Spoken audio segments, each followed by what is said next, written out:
Começa agora um programa que traz tudo sobre o livro mais lido em todos os tempos. Apresentamos O Som do Livro.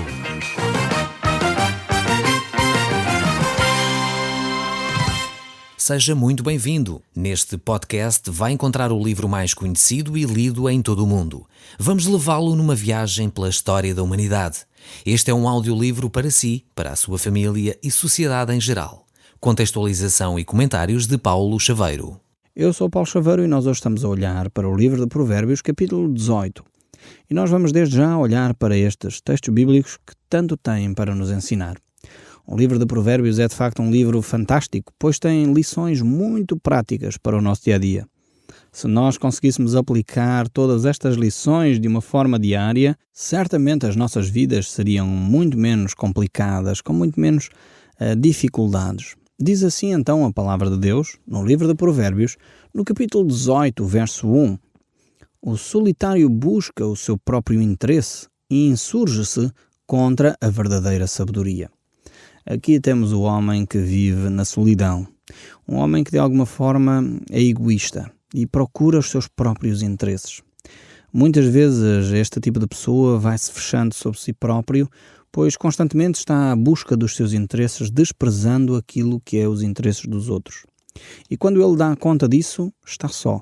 Está sem amigos, sem vizinhos, sem pessoas que estejam ao seu redor. Então é necessário nós começarmos a mudar o comportamento, deixarmos de ser tão egoístas, tão virados para nós próprios, mas começarmos a olhar para os outros ao nosso redor. Quando nós fazemos isso, então as amizades se desenvolvem, os relacionamentos se desenvolvem e de facto não experimentamos a solidão. Eu creio que a solidão é o mal deste século que tem destruído a vida de muitas pessoas. E realmente quando nós experimentamos a solidão é algo terrível. Muitas vezes estamos rodeados por milhares de pessoas, mas estamos sós. Sentimos-nos sós por dentro. Então necessitamos de facto de encontrar esses amigos, essas pessoas que nos são próximas, que nos ajudam a vivenciar as experiências com alegria de as poder viver. O verso 2 deste livro de Provérbios diz ainda: o que interessa ao insensato não é compreender, mas sim fazer alarde dos seus pensamentos. Vejamos aqui, e este é de facto um texto bíblico, mais uma vez, que corresponde muito à verdade. Normalmente aquelas pessoas que falam muito são as pessoas que têm muito pouco para dizer. Então falam, querem fazer alarde, querem fazer um grande show, uma grande publicidade dos seus pensamentos. Quando na realidade muitas vezes esses pensamentos até nem são relevantes. As pessoas que têm sabedoria aprendem a estar caladas, aprendem a falar menos. Talvez você precise de aprender a manter-se um pouco mais calado, a ouvir mais e a falar menos. E aqueles que estão talvez mais calados, começar a falar um pouco mais da sua própria experiência. Isso vai ajudá-lo a compreender melhor aquilo que o rodeia. O verso 3 ainda diz: com a maldade vem o desprezo e com a desonra vem a vergonha. Quer dizer aqui, amigo, que a perversidade traz tudo o que é de ruim atrás de si. A perversidade não vem sozinha. Ela está sempre acompanhada com os maus companheiros, ela traz consigo o desprezo, a vergonha, traz consigo de facto dificuldades, e isto é o que acontece a quem desenvolve a maldade. O verso 4 diz: as palavras do homem podem ser profundas como o oceano. A conversa do sábio é como um ribeiro transbordante. Aqui o homem sábio é fonte de conhecimento, é fonte de esperança. É fonte de alguém que realmente tem uma intimidade no seu espírito com Deus. E realmente esta pessoa pode se desenvolver. Jesus Cristo é aquele que quer trazer a cada um de nós esta sabedoria, estas palavras que são profundas como o oceano. São palavras que tocam no fundo do nosso ser. E essas palavras que se transformam em fonte de vida que jorra para a eternidade. Só Deus pode colocar essa fonte de vida no nosso ser. Então vale a pena nos aproximarmos da pessoa de Jesus Cristo, que nele de facto encerra esta pessoa sábia que nós encontramos aqui no livro de Provérbios. O verso 5 ainda diz: não é bom favorecer os maus para prejudicar o inocente num julgamento. não podemos, de forma alguma, torcer o direito. Isto é algo que nós deveríamos ter muito presente. Não devemos perverter a verdade, não devemos torcer aquilo que é justo, para de facto não sofrermos consequências. Precisaríamos que no nosso país os juízes fossem cada vez mais justos, mais bem formados, mais bem preparados, que a justiça no nosso país de facto funcionasse. Um dos problemas da nossa nação não é a legislação. Toda a gente concorda que o nosso país é um dos países onde há melhores leis, mas na realidade o que nos falta são tribunais onde se possa executar, fazer cumprir a lei. É a fiscalização, é o cuidado sério para que os fiscais não sejam pessoas subornáveis, não sejam pessoas que fecham os olhos àquilo que é necessário ser feito, sejam pessoas justas e equilibradas. É necessário ser justo, é verdade, mas é necessário ter bom senso, porque às vezes nós vemos situações de legalidade que as pessoas que aplicam a lei não têm bom senso e por isso cometem exageros. Condena-se talvez, por um lado até corretamente, uma pessoa por ter praticado algo incorreto, talvez passou um sinal vermelho, ou talvez não parou convenientemente, anda a 60 km/h numa localidade quando deveria andar a 50, e multa-se a pessoa, e depois há pessoas a roubar milhões ao Estado e não são responsabilizadas. Quer dizer, isto é uma incoerência de todo o tamanho e isto é falta de justiça. Precisávamos que a justiça no nosso país fosse equilibrada. Não se penalizasse, como é óbvio, é necessário penalizar quem infringe as regras de trânsito. É óbvio que sim. Não estou a dizer com isto que vamos deixar de fazer cumprir a lei no trânsito, porque é fundamental. O nosso país é um país onde há muitos acidentes rodoviários. Isso deve ser cumprido. O que também deve ser cumprido é penalizar quando é apresentado um orçamento de Estado e foge-se com milhões de euros aos cofres do Estado porque houve uma derrapagem no orçamento e ninguém é responsabilizado. Isto também deveria ser penalizado. E então é isto que a palavra de Deus fala de ser justo, ser justiça é feita. Então não deveria de haver injustiças neste aspecto, incoerências na forma de aplicar da lei. Sobre o mesmo assunto, uma pessoa é condenada a 1 ano ou 2 de prisão e sobre o mesmo assunto outro é liberto e é quase louvado por isso. Não pode haver este tipo de dualidade de critérios na justiça. O verso 6 aqui do nosso texto bíblico continua a dizer: os lábios do insensato entram na contenda e por açoites brada a sua boca. A boca do insensato é a sua própria destruição e os seus lábios um laço para a sua alma. Mais uma vez, aqui o texto bíblico trata da forma como falamos. E mais uma vez é verdade.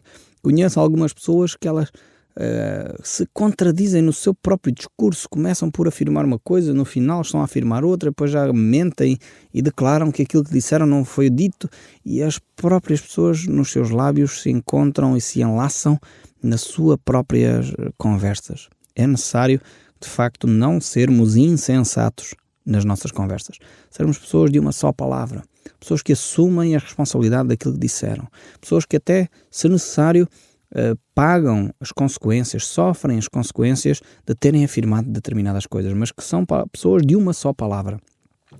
Como seria diferente o nosso país se os líderes da nossa nação, sejam eles políticos, ou religiosos, ou desportistas, ou outra coisa qualquer, de facto fossem homens de palavra, pessoas que afirmam uma coisa e levam até às últimas consequências aquilo que afirmaram. Certamente o nosso país seria um país muito diferente, onde a confiança iria subir, onde as pessoas iriam perceber que vale a pena declarar o que se declara. E as promessas que são feitas são para serem cumpridas e não simplesmente para cativar votos nas urnas. O verso 8 aqui do nosso texto bíblico, voltando ao texto, diz: as palavras do intriguista são como guloseimas, que se engolem com muita facilidade.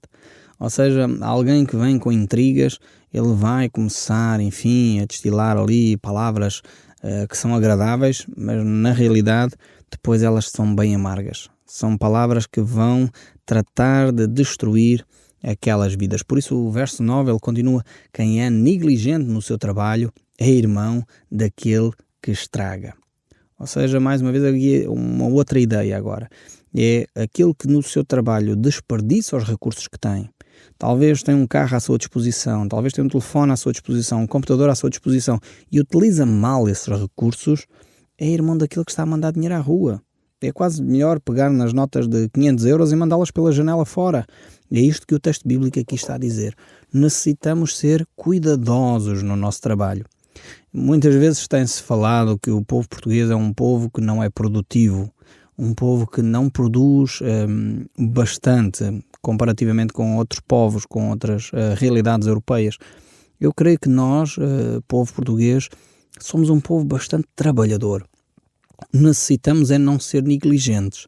Somos um povo que trabalha muitas horas, somos um povo dedicado, um povo zeloso, mas muitas vezes somos negligentes, gastamos mal o nosso tempo.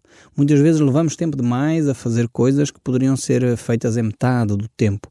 E aqui é negligência. E aqui estamos, de facto, a desperdiçar os nossos recursos. Precisamos maximizar os recursos que nós temos e investir o nosso tempo e concentrarmos-nos naquilo que nós estamos a fazer, não sendo negligentes no nosso trabalho. O verso 10 diz: Torre forte é o nome do Senhor, a qual os justos se acolhem e estão seguros. Agora vemos aqui que a nossa segurança está em Deus. Deus é a nossa torre forte.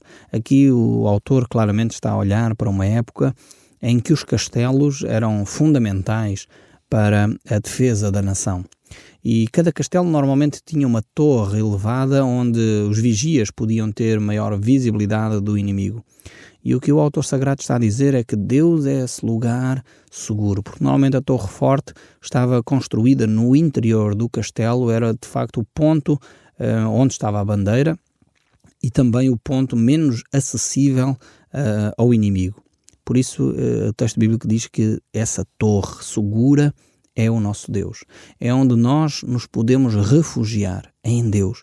Não há nada de facto que possa ser mais seguro do que a pessoa de Deus. Os nossos amigos falham, as instituições falham, a igreja falha, mas Deus não falha. Nós podemos confiar em Deus. É por isso que o salmista diz, numa outra maneira, Deus é o nosso refúgio e fortaleza, socorro bem presente na angústia, nas tribulações. Deus é assim. Você pode confiar em Deus. Talvez a igreja que você frequenta o decepcionou. Talvez até o pastor ou o padre da sua paróquia o decepcionou. Mas Deus não o decepciona. Não confunda o líder religioso da sua zona com Deus. O líder religioso da sua zona não é Deus. Ainda que ele fala de Deus, ele procura servir a Deus. Ele procura fazer o melhor que sabe para agradar a Deus.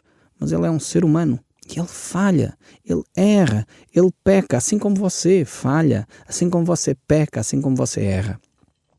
Por isso nós temos que compreender que o único que não falha, o único que não erra, o único que não peca é o próprio Deus. Por isso ele pode ser essa nossa torre segura, o lugar onde nós nos podemos refugiar.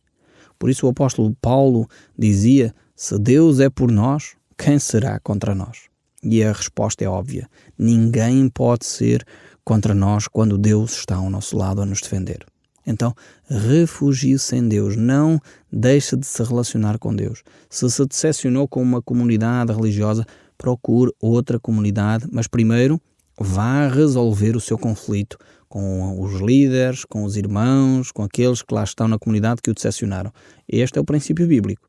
Não mude de comunidade sem primeiro resolver os seus conflitos. E isso é fundamental para a sua saúde espiritual.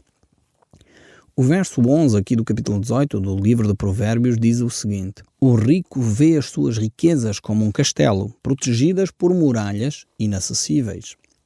Aqui, mais uma vez, temos esta imagem do castelo, que era de facto uma fortaleza, um sítio seguro, um sítio onde a pessoa se sentia protegida. E o rico considera as suas riquezas essa segurança. Isto é ainda hoje verdade. Se nós olharmos à nossa volta, vamos ver que as pessoas que têm muito dinheiro acham que é isso que é a sua segurança. Infelizmente, alguns já têm a sabedoria suficiente para perceber que as riquezas, na realidade, são passageiras. Hoje têm-se e amanhã, se calhar, nem por isso. Basta haver um crash na Bolsa de Valores, a economia entra em crise, talvez haja um incêndio na empresa onde estamos. E hoje em dia, com as grandes gigantes internacionais que faliram, as pessoas estão hoje mais atentas, percebendo que as riquezas, afinal, são voláteis. As riquezas, às vezes, passam, de facto, e não podemos ficar a pensar que elas são a nossa segurança. A nossa segurança provém de Deus. Por isso o autor sagrado começa por dizer que Deus é a nossa torre forte, antes de afirmar que os ricos têm a sua segurança nas riquezas. Então não vale a pena ter segurança nas riquezas, porque elas são passageiras. Mais vale criar a nossa segurança em Deus. É algo que não muda, algo que não é volátil, algo que não é passageiro. E por isso podemos ter a nossa firmeza em Deus. Eu gostaria então de ler estes 2 versos seguidos para você perceber este contraste que Salomão faz aqui. Torre forte é o nosso Senhor, o qual os justos se acolhem e estão seguros. Agora, por outro lado, o rico vê as suas riquezas como um castelo, protegidas por muralhas inacessíveis. Esta é a lógica do rico e esta é a lógica de quem tem o Senhor como segurança. É por isso que Jesus Cristo dizia que nós não podemos servir a 2 senhores. Ou servimos a Deus ou servimos às riquezas. Não podemos misturar estes 2 senhores. E as riquezas e Deus são de facto 2 senhores que são incompatíveis. Há pessoas que não confiam em Deus porque confiam nos seus bens. É necessário nós transformarmos isto. Deus não está a fazer uma apologia para sermos pobres, não é isto que Deus está a dizer. O que Deus está a dizer é que nós, mesmo tendo recursos financeiros, mesmo sendo ricos, temos que continuar a confiar em Deus e não nas riquezas. Porque se nós confiarmos em Deus, certamente a nossa vida será diferente, a nossa segurança, a nossa paz de espírito será diferente.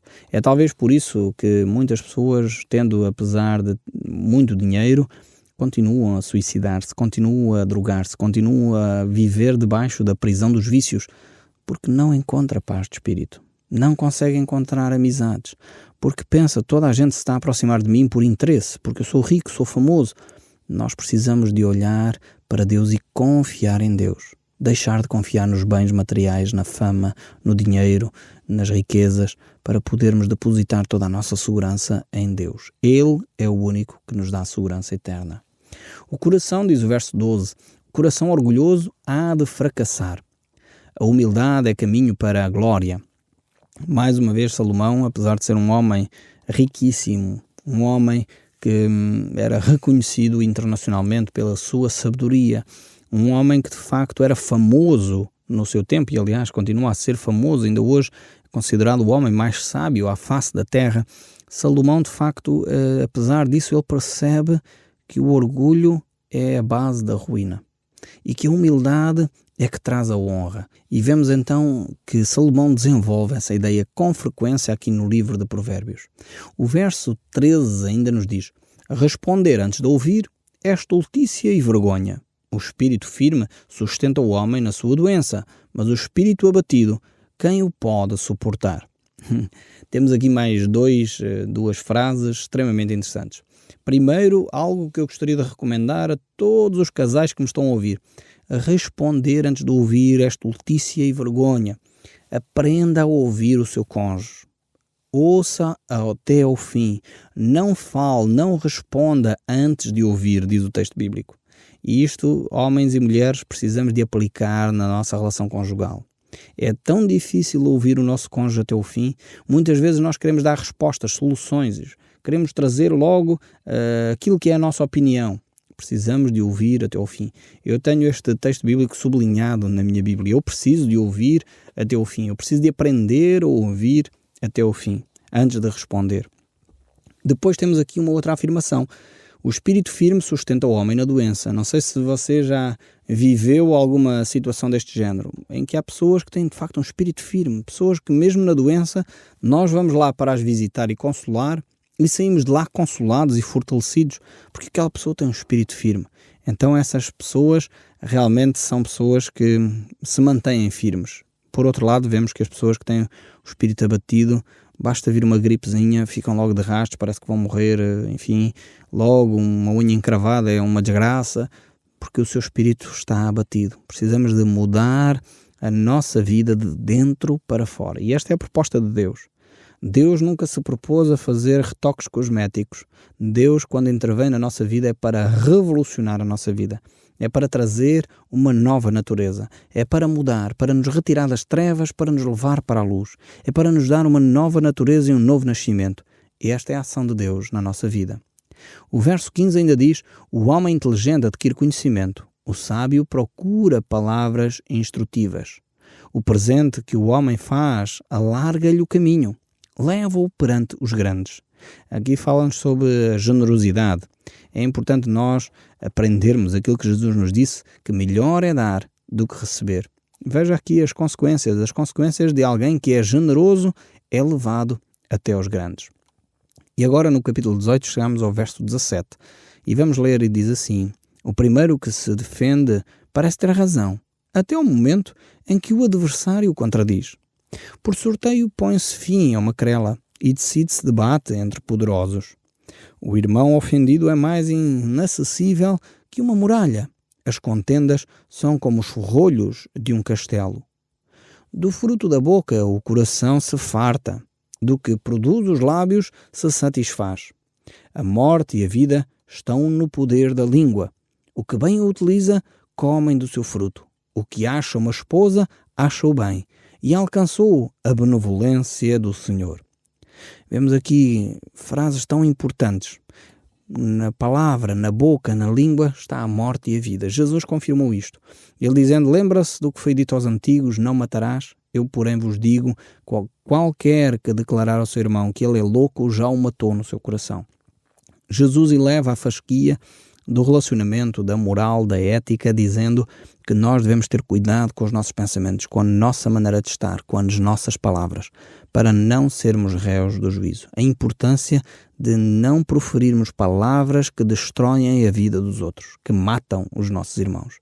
Precisamos de trazer à nossa boca palavras de vida, palavras de esperança, palavras de paz, palavras de amor.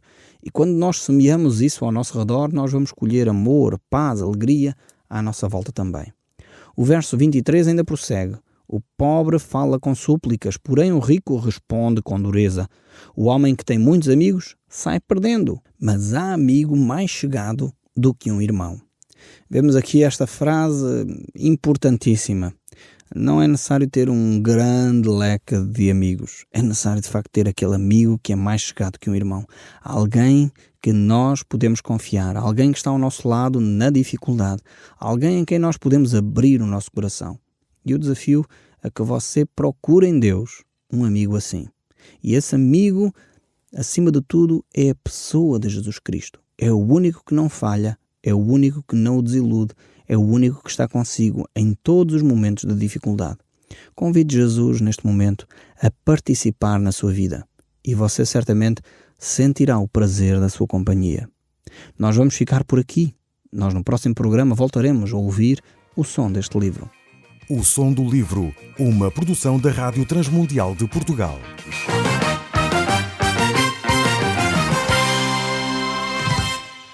RTM. Conhece todos os nossos programas em rtmportugal.org.